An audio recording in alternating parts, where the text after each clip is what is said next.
Hello student.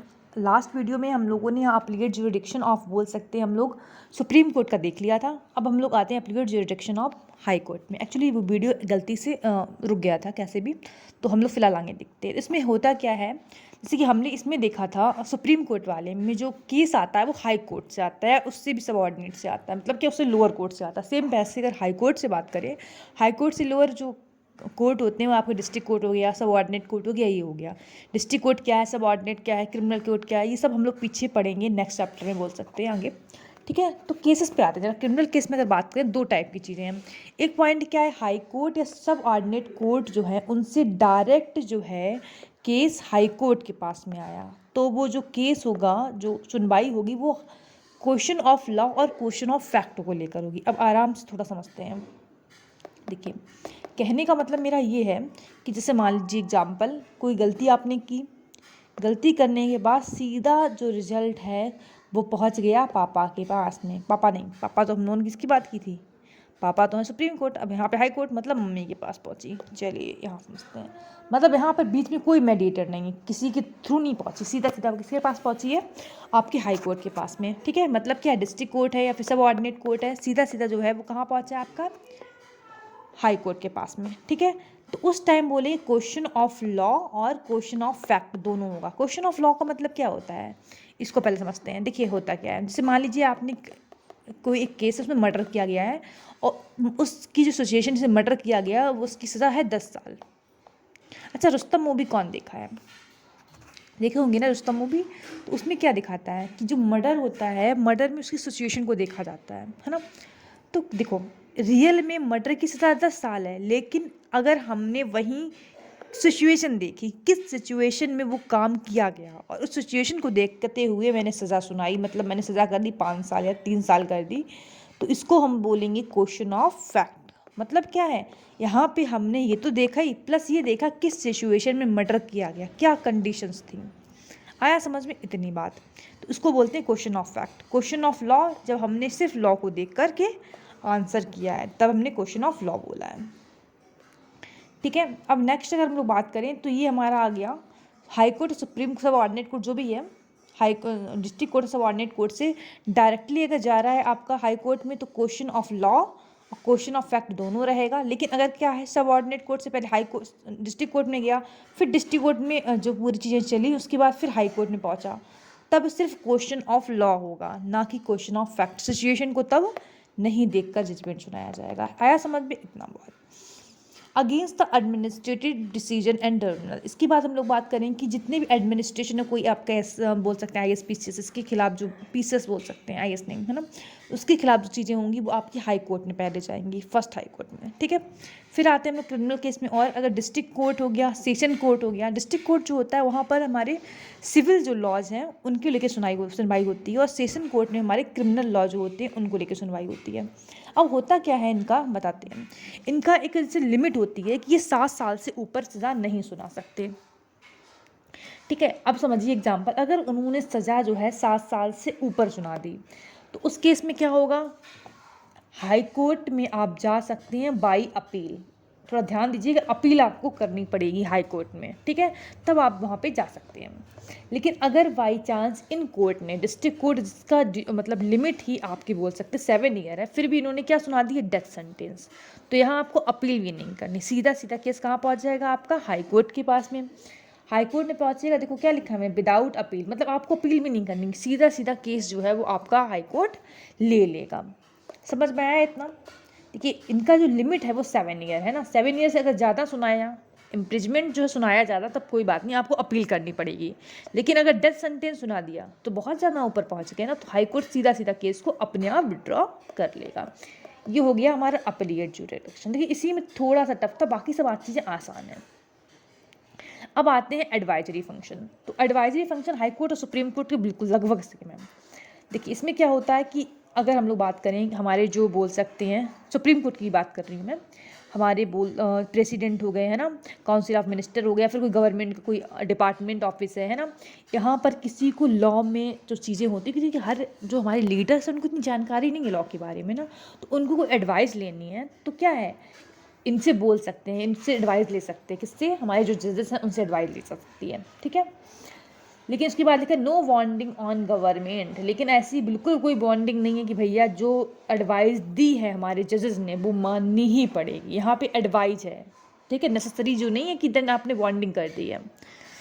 अब इस वाले का हाई कोर्ट में बात करें तो नॉर्मल सी बात है, प्रेसिडेंट जो है आप किस लेवल पे होते हैं, सेंट्रल लेवल पे, तो इसलिए हमारे सुप्रीम कोर्ट में बुलाए जाते हैं। और गवर्नर हमारे किस पे होंगे, तो गवर्नर किसको बुलाएंगे, हाई कोर्ट वालों को बुलाएंगे। नॉर्मल सी बात है, इतना बस अंतर है, बाकी सब सेम रहेगा, ठीक है। जितने भी गवर्नमेंट ऑफिस हैं तो उसमें हमारा बोल सकते हैं हाई कोर्ट को बुलाया जा सकता है।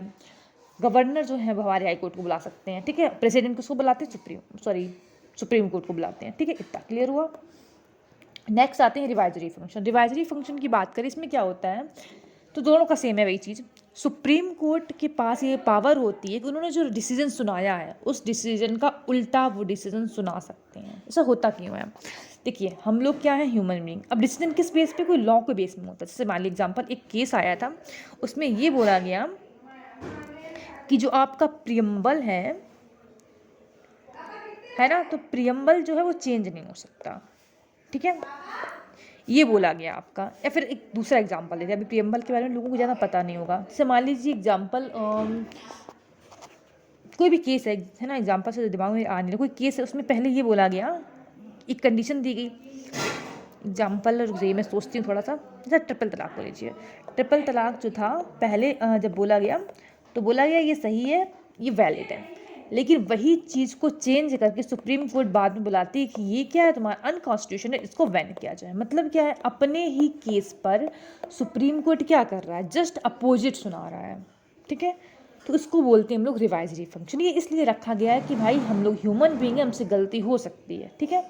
तो इस चीज़ को बहुत सारे केसों में ऐसी चीज़ें हुई हैं कि जस्ट अपोजिट जो है वो सुनाया गया है रिजल्ट। एक केस में दिमाग में है बट उसका नाम मुझे क्लियर दिमाग में नहीं आ रहा है, चलिए कोई बात नहीं, समझ में आया। जैसे मैंने आज से एग्जांपल समझाती हूँ एक और, कि मैं आज कुछ पढ़ा रही हूँ, ठीक है, मैंने कुछ पढ़ा होगा, मेरे दिमाग में कुछ है, मैंने आपको समझाया, लेकिन हो सकता है कि 15-20 दिन बाद मेरे दिमाग में पता है क्या है, कि मैंने जो उस दिन फैक्ट बताया था वो फैक्ट गलत था, ठीक है। अब नॉर्मल सी बात, मैं ह्यूमन बीइंग हूँ, है ना, कंप्यूटर तो हूँ नहीं, आपने टाइप किया था एकदम एग्जैक्ट आंसर आया, तो ह्यूमन बीइंग को एरर होने के चांस भाई हैं मेरे अंदर, नॉर्मल सी बात है, एरर हो सकती है। तो इस केसेस में मैं क्या होंगी, मैं जिस दिन भी नेक्स्ट वीडियो बनाऊंगी मैं बोल दूंगी भैया उस दिन जो फैक्ट बताए थे हम ना, वो एक्चुअली मिस्टेकन था, उसको सही कर लीजिए, उसका फैक्ट ये नंबर है। इतना क्लियर आया समझ। सेम वही जो चीज़ें हैं वो दोनों के पास में, सुप्रीम कोर्ट के पास भी है और हाई कोर्ट में के पास भी, इसीलिए इसको बोलता है रिवाइजरी फंक्शन, मतलब अपने ही डिसीजन को रिवाइज करना। फिर आते हैं हम लोग जुडिशियल रिव्यू। जुडिशियल रिव्यू का मतलब क्या है, अब देखिए समझते हैं। सेंट्रल और स्टेट जो है लॉ बनाती है, ठीक है। It can review the central and state law, it's litigation legality if parliament passed any law that against the constitution, supreme court declare is unconstitutional। समझ में आया, कुछ नहीं समझ आया। देखिए सेंट्रल लेवल पे लॉ कौन बनाता है, पार्लियामेंट हमारा, यूनियन लेवल जो लोकसभा राज्यसभा। अगर मान लीजिए उसने कोई लॉ बनाया, लेकिन वो लॉ क्या है, हमारे जो बोल सकते हैं कि जो हमारे फंडामेंटल राइट हैं या फिर हमारी जो कॉन्स्टिट्यूशन है उसको वायलेट कर रहा है, ठीक है, सुप्रीम। तो क्या होगा, सुप्रीम कोर्ट उस केस को बोल सकता है, जो लॉ बना है ये बोल सकता है कि भाई इसमें क्या करो, मॉडिफिकेशन करो, ठीक है, तब लेके आओ, नहीं तो ये, या फिर बिल्कुल बोल सकते हैं नल एंड वाइड कि बिल्कुल बेकार, इसको बिल्कुल हटा दो। पूरा हाथ उनके ऊपर है भाई, कि कुछ भी कर सकते हैं वो लोग, ठीक है। तो एक तरीके से बोल सकते हैं जो पार्लियामेंट में कोई अनएथिकल चीज़ें होंगी ना, तो उसको रोकने का काम भी किसका है, हमारे जजेस का है, ठीक है, इसलिए इसको बोला जुडिशियल रिव्यू। अब वहीं अगर स्टेट लेवल पे कोई लॉ बन रहा है तो उस टाइम कौन इसके काम करेगा, हमारे हाई कोर्ट करेगा। सेम टू सेम है, जो मैंने ब्लू से किया है हाईलाइट, वो ब्लू जगह वहाँ पे रखी, पूरा डेफिनेशन सेम, सुप्रीम कोर्ट की जगह हाई कोर्ट डेफिनेशन सेम, ठीक है। एग्जांपल देखो लिखा है यहाँ पे, nationalisation of bank, abolition of pricey purse जो है, रिव्यू इज़ नॉट ऑटोमेटिक। अब समझाते हैं, देखिए इसमें भी बात करें, यहाँ पर ये दो केस आए थे, नेशनलाइजेशन ऑफ बैंक और तुम्हारा एवोल्यूशन ऑफ पैरिसी पर्स का जो है, यहाँ पर भी सुप्रीम कोर्ट ने पूरा नल एंड वाइड कर दिया था, ठीक है ना। रिव्यू इज़ नॉट ऑटोमेटिक, एक पॉइंट अच्छे से दिमाग में रखना, ये वाला जो पॉइंट है ना, रिव्यू इज़ नॉट ऑटोमेटिक।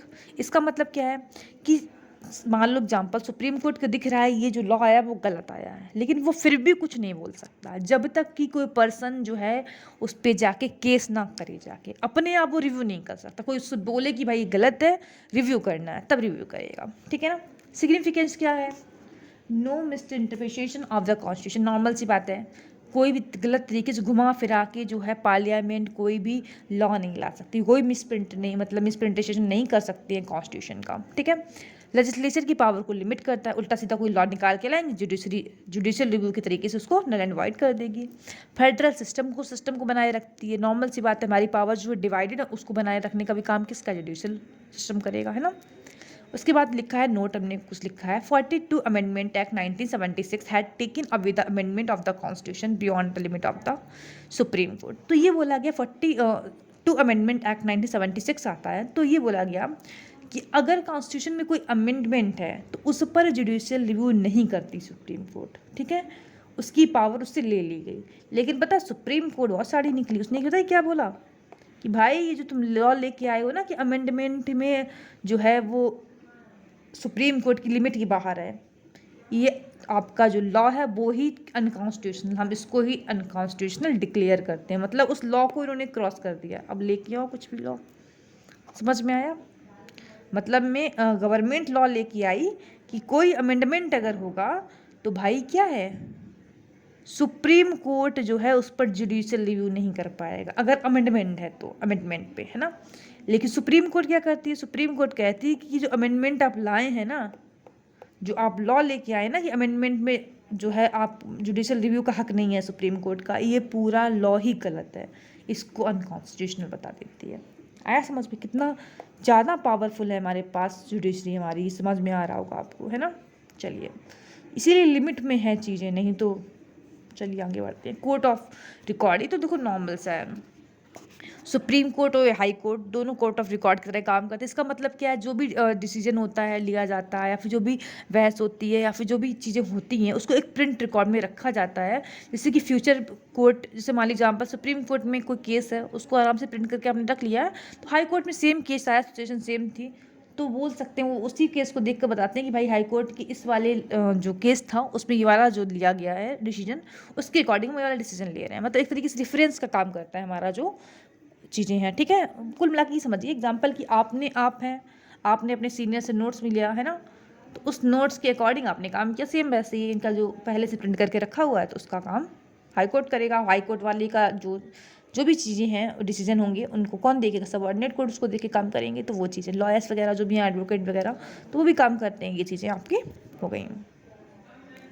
अब हम लोग बात करें इन्फोर्समेंट ऑफ द, ये मैं अच्छा एक काम करती हूँ, नेक्स्ट वीडियो में पढ़ाती हूँ, फिर ये मैं सारी डेट्स जो है एक बार पढ़ा दूँगी, फिर बचेगा इंडिपेंडेंसी ऑफ जुडिशरी, ठीक है। तो ये आपका चैप्टर खत्म हो जाएगा फिर, आई थिंक फिर बहुत लंबा हो जाएगा वीडियो ना। चलिए, थैंक यू सो मच, और चैनल को सब्सक्राइब कर दीजिएगा भैया।